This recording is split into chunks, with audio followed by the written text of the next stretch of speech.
చందమామ కథ అకాల మృత్యువు. అనగనగా ఒక ఊర్లో వీరన్న అనే దొంగ ఉండేవాడు.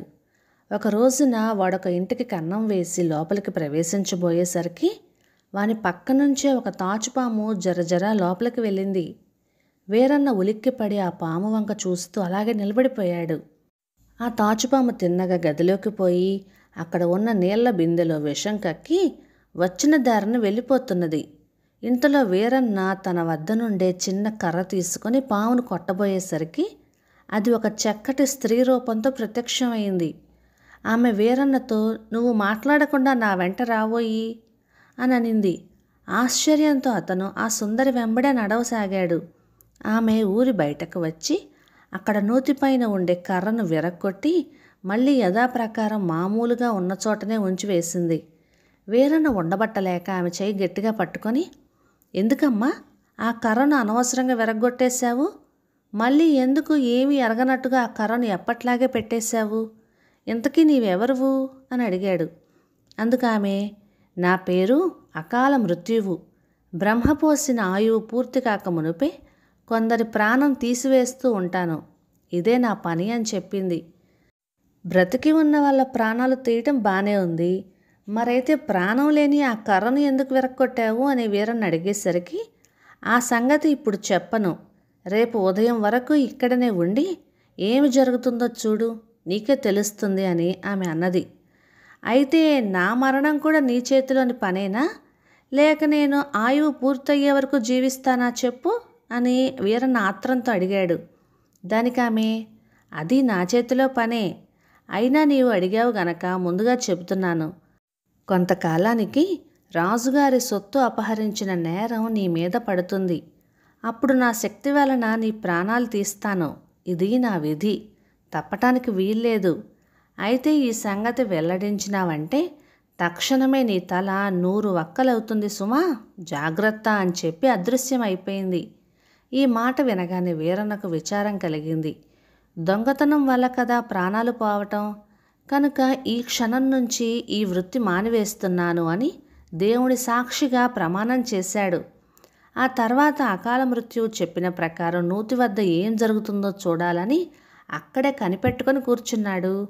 తెల్లవారగానే ఆ ఊరి స్త్రీలు బిందెలు పట్టుకొని నీళ్ళ కోసం వస్తున్నారు. వారితో వీరన్న, "అమ్మా, కర్ర విరిగిపోయింది, నీళ్లు తోడుకునేటప్పుడు జాగ్రత్త సుమ్మండి" అని చెప్దామనుకున్నాడు. కానీ ఇంతలో అతని వెనక నుంచి, "బాబోయ్ రక్షించండి, బాబోయ్ రక్షించండి" అని వేడుకుంటున్న ఒక స్త్రీ కంఠం వినిపించింది. ఎవరో స్త్రీ పాపం కష్టదశలో ఉన్నదనుకుని ఆమెను రక్షించడం కోసం ఆ ధ్వని వచ్చిన వైపు కంగారుగా పరిగెడుతూ ఉన్నాడు వీరన్న. కానీ ఎంత దూరం పోయినా ఎవరు కనపడ్డం లేదు. తిరిగి ఆ కేక కూడా వినిపించలేదు. ఇంతలో మృత్యుదేవత చెప్పిన సంగతి జ్ఞాపకం వచ్చి అతను మళ్ళీ నూతి వద్దకు వచ్చి చూసేసరికల్లా ఆ నూతిలో ఒక ఆమె పడిపోవటం, ఆమెను తీయబోయే లోపలనే శవం నీటిపైన తేలటం అంతా జరిగిపోయింది. ఇదంతా చూసి వీరన్న విచారం మరింత ఎక్కువైపోయింది. వీరన్న ప్రమాణం చేసి దొంగతనం మానుకున్న తర్వాత ఒక రైతు వద్ద పనిలో చేరాడు. మర్యాదగా జీవనం చేస్తున్నాడు. తలలో నాలుక వలె మెలగడం చేత ఆ రైతుకి అతని మీద మంచి నమ్మకము అభిమానము కలిగి వీరన్నను ఒక ఇంటివాణిని కూడా చేశాడు. ఇప్పుడు వీరన్న హాయిగా కాలక్షేపం చేస్తున్నాడు. అతని భార్య గర్భవతి కూడాను. పురిటికి ఆమెను పుట్టింట దిగబెడదామనే ఉద్దేశంతో యజమాని వద్ద సెలవు తీసుకొని వీరన్న బయలుదేరాడు. అయితే ప్రయాణమై వెళ్తుండగానే మధ్యదారిలోనే ఒక ఊరిలో అతని భార్య ప్రసవించి పిల్లవాడిని కన్నది. సరే, దేవుని దయ వల్ల ఇంతవరకు అంత బాగానే జరిగింది. మీరు వెంటనే దగ్గరలో ఉండే పట్నం పోయి కాయపు దినుసులు, ఇంగువ పట్టుకురండి అని చెప్పి ఆమె పంపించింది. అవి తీసుకొద్దామని వీరన్న పట్నానికి బయలుదేరాడు. ఇదిలా ఉండగా ఆ ఊరి రాజుగారి కోటలో ఆయనకి ఎంతో ఇష్టమైన 2 పందెపు కోళ్లు కనపడటం లేదు. ఆ కోడిపుంజులు రాజుగారికి ఎంతో ప్రియమైనవి. అందుచేత ఎలాగైనా సరే వాటిని వెతికి పెట్టమని భటులను వాడవాడలో పంపించారు. 2 రోజులలో తీసుకురాలేకపోతే వాళ్ళ తలలు తీయించి వేస్తానని చెప్పారు. ఎంత వెతికినా కోడిపుంజులు దొరకలేదు. అప్పుడు రాజభటులంతా చేరి ఒక ఆలోచన చేశారు. మసాలా దినుసులు కావాలని ఎవరైనా వచ్చారంటే వెంటనే పట్టి ఇవ్వవలసిందిగా దుకాణదారులందరికీ తెలియచేశారు. కోడి పుంజులను దొంగలించిన వాళ్ళు వాటిని వండుకొని తింటారు కదా, వాటి వంటకు తప్పక మసాలా దినుసులు కావాలి కదా అని రాజభటుల ఉద్దేశం. మన వీరన్న ఆ పట్టణంలో ఉన్న ఒక దుకాణానికి వచ్చి ఇంగువ, కాయపు దినుసులు అని భార్య చెప్పిన మాటలు మర్చిపోయి మసాలా దినుసులు ఉన్నాయా అని షావుకారుని అడిగాడు.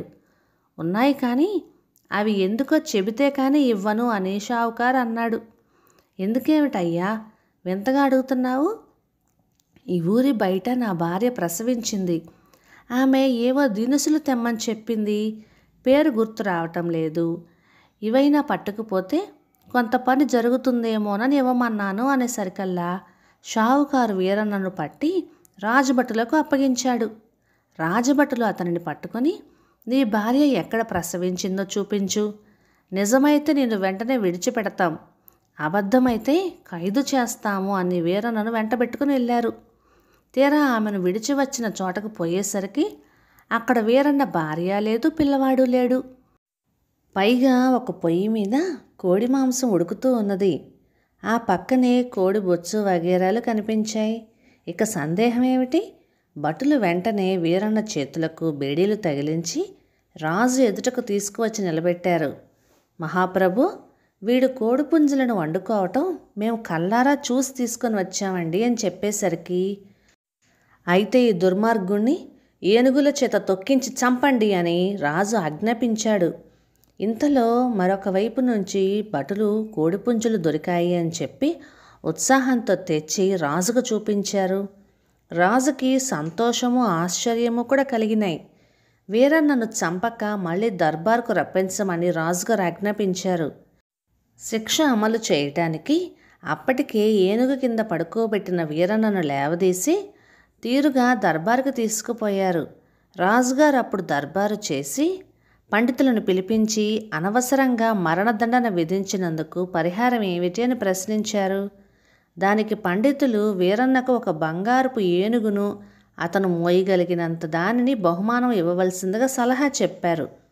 ఆ ప్రకారం బంగారు ఏనుగును తయారు చేయించి వీరన్న తలపైన పెట్టేసరికి దాని బరువు భరించలేక, అయ్యో అకాల మృత్యువా, ఇదంతా నీ పనే కదా, ఎన్నెన్ని చిత్రాలు చేశావు దేవి అని అనుకుంటూ ముక్కుల వెంట నెత్తురు కక్కుకొని వీరన్న ప్రాణాలు విడిచాడు.